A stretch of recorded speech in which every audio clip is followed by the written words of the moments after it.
welcome to the Chesapeake Public Schools Family Empowerment Webinar. The Office of Family and Community Engagement, which is part of the Department of Engagement, aims to build meaningful partnerships that inspire, engage, and empower families, educators, and community organizations to support the initiatives of Chesapeake Public Schools. We are typically available Monday through Friday from 8 a.m. to 4 p.m., and you can reach us at our main phone line, 757-482-5923, or via email at face@cpschools.com. We look forward to working together to strengthen our community and support our students.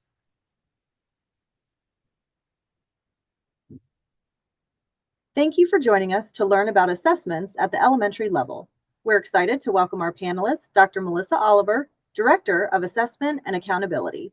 Thank you for hosting this informational webinar for our families. At this time, I would like to turn the program over to Dr. Oliver. Thank you.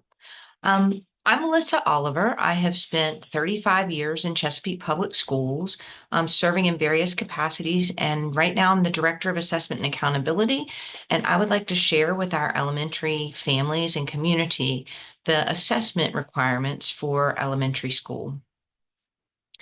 So if your child is in kindergarten through 5th grade, they're going to take a variety of tests throughout their elementary career. Classroom assessments are the ones you're probably the most familiar with. They're generally developed by the teacher. Sometimes there are common assessments at the school or city level, but they're assessments you take at the end of a unit or maybe even at the beginning of a unit as a pretest. We also provide VALS screening for all of our students. It's a literacy screening. And that tells our kindergarten through 8th grade parents and students, right now kindergarten through 3rd grade, but it's going to be expanded, how your student is doing in reading skills. So it starts out very simple, looking at does your child know their letters, the sounds that letters make, and it goes into do they understand a story, do they comprehend what's happening, and that gives us an idea of which students need more support in terms of literacy. We also have state required testing, and that is the part of the testing that I oversee. So the remainder of this session is going to be talking about state required testing for elementary students. The first test that's required by the state, which is probably the one that you've heard the most about, is the Standards of Learning or SOL tests. So every student in grades 3 through 8 takes a Standard of Learning test at the end of the school year in reading and math each year. And it tests how well they've acquired the knowledge they should have learned during that school year in that subject area. 5th graders take even more tests before they exit elementary school and move on to the middle school. They take a science test, they take a history SOL test, they take a relatively new integrated reading and writing test, and that gives them a passage and asks them questions about the passage, a few multiple choice questions, but then also to write a short essay about that passage or a topic related to it. And those passages are history or science passages, but then of course the questions are looking at their comprehension and their ability to write about the topic. New this year in 24-25 is a 5 C's task for 5th graders. Now the 5 C's are collaboration, creativity, critical thinking, communication, and citizenship. And the state's adding this assessment this year to ensure that 5th graders are ready to move on to the middle school level, that they can solve problems. So they'll be given a problem. For example, a playground is dilapidated and needs to be restored, and they'll ask your child to work through some questions to figure out how they would go about restoring that playground. So it'll be thought-provoking questions, not about any particular content. Additionally, we have a Virginia Alternative Assessment Program, which is for students who have significant cognitive disabilities. It's for 1% of our students, and it basically takes the place of the SOL test for those students. And in grades 3 through 8 in reading and math each fall and winter, students take a Virginia Growth Assessment. This is new in the last 3 or 4 years. So when your child enters school in grades 3 through 8, At the beginning of the year, they're given an assessment to see how well they've retained the information from the prior year in reading and math. And then in the winter, they're given an assessment to see how they're progressing in the current year's content. And then, of course, in the spring, they take that SOL test. So you can kind of track your child's progress from the prior grade level content to the current grade level content through the year. Additionally, science and history used to have a third grade SOL test, and when the state removed that SOL test, they replaced it with a local alternative assessment. This isn't like a one-day test. Your child comes in and takes a test in science or history. It's 2 tasks that they complete during the course of their regular learning. So the science third grade task, they'll do a lemonade stand and they'll do a simple machines assignment that they do in class.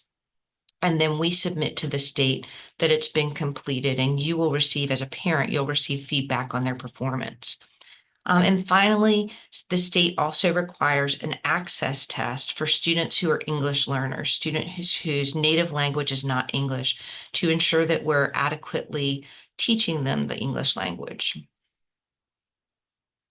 So these SOL tests and fall and winter and growth, because the fall and winter growth tests are kind of like pre-test for the SOL test, they cover the state standards of learning. So the standards of learning tell exactly what your child should be learning in a particular grade level. So if you go into this link, and I'm going to give you a QR code to all of these links at the end of this slide, say you want to look at what your child should be learning in math. I know it's a few clicks, but you can follow this video to learn the clicks you need to take. So in kindergarten, this tells you exactly what your child is going to be learning in kindergarten math. They're going to need to know, sorry for the scrolling, they're going to need to know how to count objects in a set up to 30. They're going to need to be able to recognize and explain that when you move objects around, if there were 5 to begin with, there's still going to be 5. So this is literally a list of exactly what they need to learn, counting forward from 0 to 100 by ones. So if you want to assist your child in preparing for a grade level or making sure they're learning what they need to learn in that grade level, you can go to this link. And the standards of learning test that your child will be taking at the end of that grade will only cover topics on that list. It won't have any questions about anything not on that list. It is a computer adaptive test, which means once your child starts taking the SOL test, the computer will select the appropriate question to ask your child next, which might be different from another child. It's based on the answers your child has given in the questions leading up to that. So there is a chance if your child is doing super well on the test, that at the very end, they might ask them some questions about the next grade level content that they haven't learned. They won't get points off for that. It's just a little challenge question. If they don't get that question right, it's fine. The tests are given on TestNav, which is a platform on their Chromebook. So they'll be using their school issued Chromebook to take the test. And the TestNav app kind of blocks all other websites from being accessible so they can only focus on the test. There are also certain tools available for the SOL test within the test, like rulers and protractors and even calculators in some of the math tests, depending on your child's grade level. And there's an opportunity to practice with these tools right here. The state provides this practice. And again, this link will be provided. You go down to Virginia practice items, and this will let you practice how to use the tools. So for example, if this is a measurement question, you can go up here and grab a ruler and use the ruler to measure the objects to answer the question. There's also protractors and other straight lines. You have a compass on some of them. So it's kind of important that your child plays with these tools ahead of time so that they understand how to use them. There are going to be a variety of questions. You may have older children who've taken SOL tests several years ago and it was all multiple choice. That's not the case anymore. Now there's some multiple choice questions, there's some drag and drop questions, there's some fill in the blank questions. all sorts of questions on the test, a bigger variety, and they're adding more variety even this year. So in these practice tests, your child can practice with all of the types of questions. And it's a very, very good idea for your child to complete these practice tests, which are free and online. And you'll have the link at the end of this presentation. They'll want to go to whichever grade level they're getting ready to test. And then over here, you'll generally choose non-audio. If your student has a disability and one of their accommodations is to have the test read aloud, you can choose the audio version. But most all students are going to take the non-audio version. And you can literally take a practice SOL test. And that's going to tell you some of the types of questions. For example, this one is one of the ones that you have to type in the answer. So 705,003. And then you move to the next question, you'll see another type of question. This is a drag and drop question. So you need to find the answer over here and drag it into the spot. So you can see how if your child hasn't practiced with these questions or seen these types of questions, it might be confusing as to how to answer them. But you can keep working through all of these and see the different types of questions. Like in this one is another drag and drop where you have to pull them up to the boxes. See the different types of questions that you would need to, that your child will need to answer on the SOL test. When you finish with the test, the state scores the assessments, and there's a few categories. There's pass advance, which is if your child scores 500 or higher. The highest score on the test is a 600 on all SOL tests. Pass proficient is when your child scores between 400 and 499.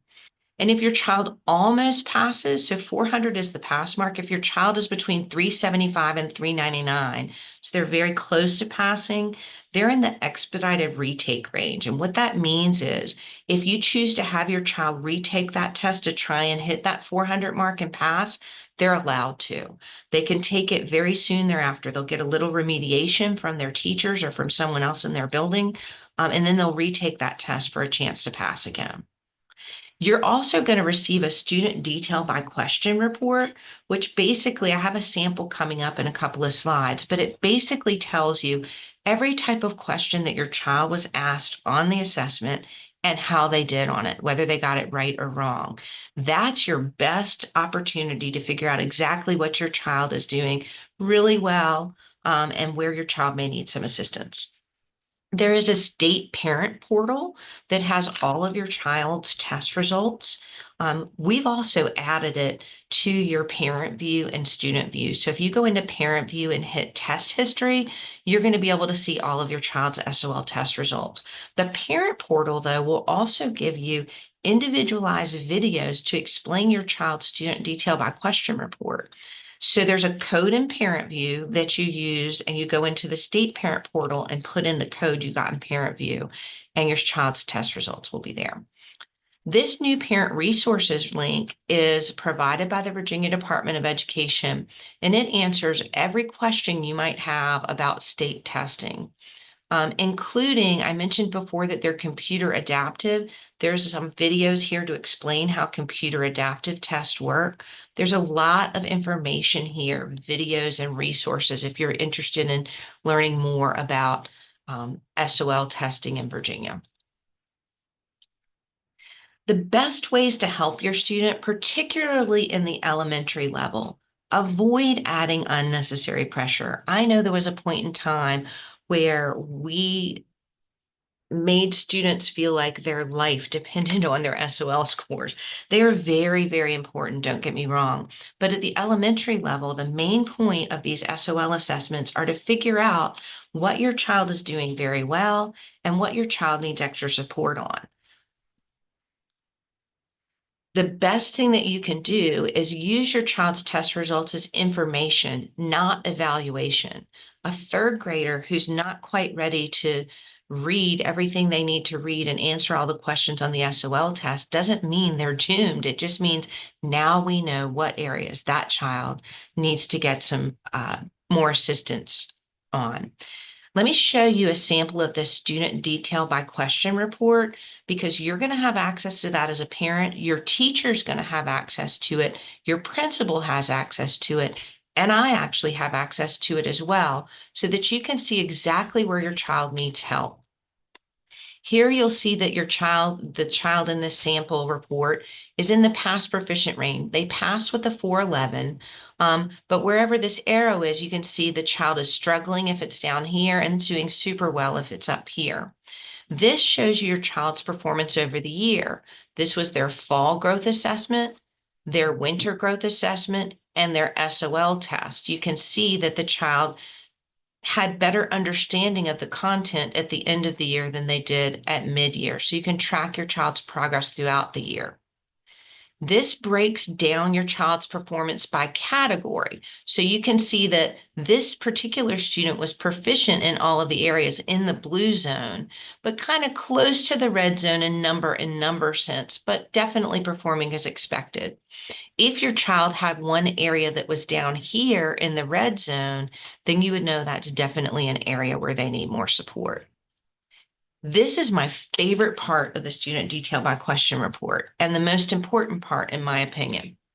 Down here, it tells you every single question your child was asked on their SOL test. And I can see when they were asked a question about rounding decimal numbers, they got the question right. Comparing and ordering fractions and decimals, they got the question right.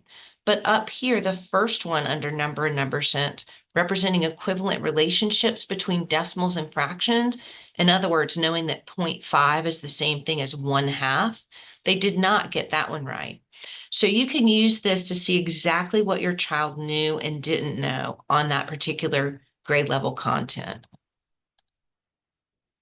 The last thing that you can do to help your child perform well on the SOL test is make sure they get a good night's sleep the night before testing. And I want to go back to the avoiding unnecessary pressure. Like I said, an elementary SOL tests are to help find out where your child needs support or doesn't need as much support. Maybe could use some enrichment in the areas where they're doing extremely well. That's not as true when you get to high school. So students in high school in the state of Virginia have to pass an SOL test in each subject area in order to graduate. So these tests that they're taking through elementary and middle school also help them prepare for these tests that they need to take in high school that are required for them to graduate. You cannot get a standard diploma or advanced studies diploma in the state of Virginia without passing a reading, writing, science, history, and math SOL and the corresponding course.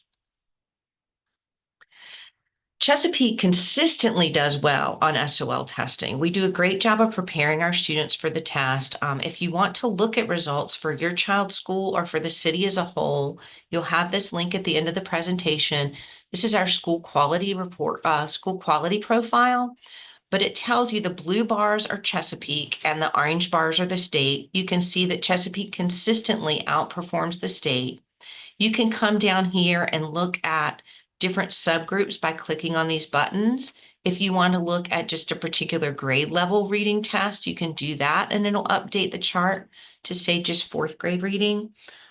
You also have writing scores, and math scores. Anything you want to know about SOL scores are available right here. If you want to look at just your school, you can go here and choose just your school, and you'll get the exact same information on the assessments tab as you did. You'll see the school's results, the city's results, and the state's results. So that's a great resource if you're curious about how your school or our city is performing.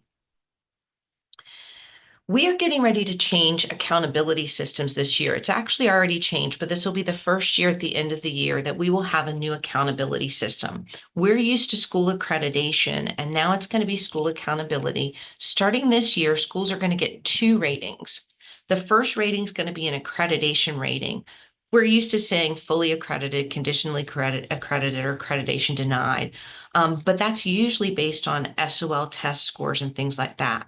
This year, that's going to be on compliance at the city level, making sure that we're providing the staffing that we're required to provide by state law, the instructional minutes, the quality curriculum.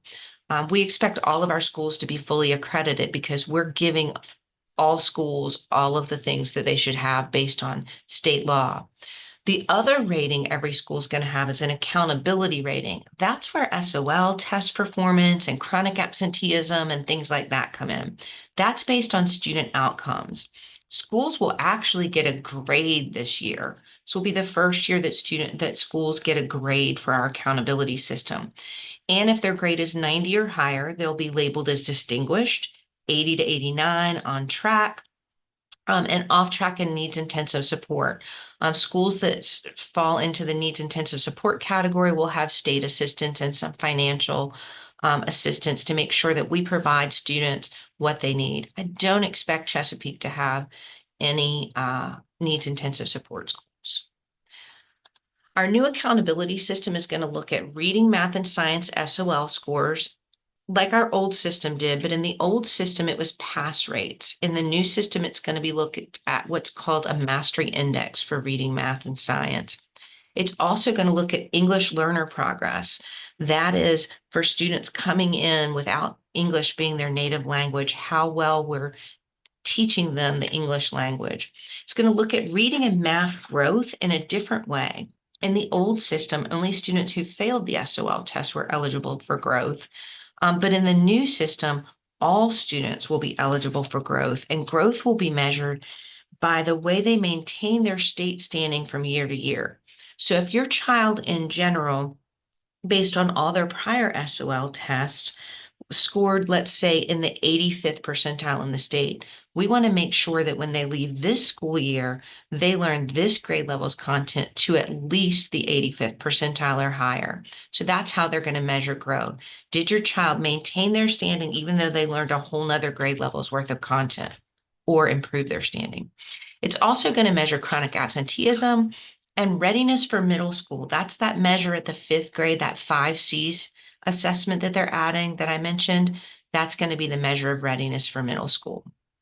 The focus of the new accountability system is making sure we're focusing on all proficiency levels, not just getting kids over that 400 score for passing, but making sure we challenge our students who are doing better, push them up to the pass advanced level, and making sure we're supporting all students who aren't doing as well to pull them up that proficiency spectrum. It's also focusing on growth for all students instead of just growth among students who fail, and that English learner proficiency. Those are heightened emphases in the new system. So again, I'm Melissa Oliver. I'm from the Department of Assessment and Accountability. And this is a QR code that you can scan now, and that will get you to all the links that I've clicked on during this presentation so that you can access those practice SOL tests, so that you and your student can play with the tools and the calculators that are available on the test and get an idea of the types of questions that your child is going to be asked. You can also look at that sample SDBQ, student detail by question report, in a little more detail. If you can't find your child's SDBQ after testing, either give your school a call and make sure that they get you a copy of it so that you can see exactly how your child is doing and how you can help them. I appreciate you. I'm glad that you're here learning about the types of assessments that your child is going to be taking during elementary school. And thank you. I'm going to turn it back over to our FACE department now. Thank you for taking the time to learn more about elementary assessments, and thank you so much to Dr. Oliver for your wealth of information. If you want to know more about other events hosted by our district, please scan the QR codes located on the screen. Don't forget to download our app so that you get all of the updated notifications about your child's school and the district. As always, remember, families and communities work better together.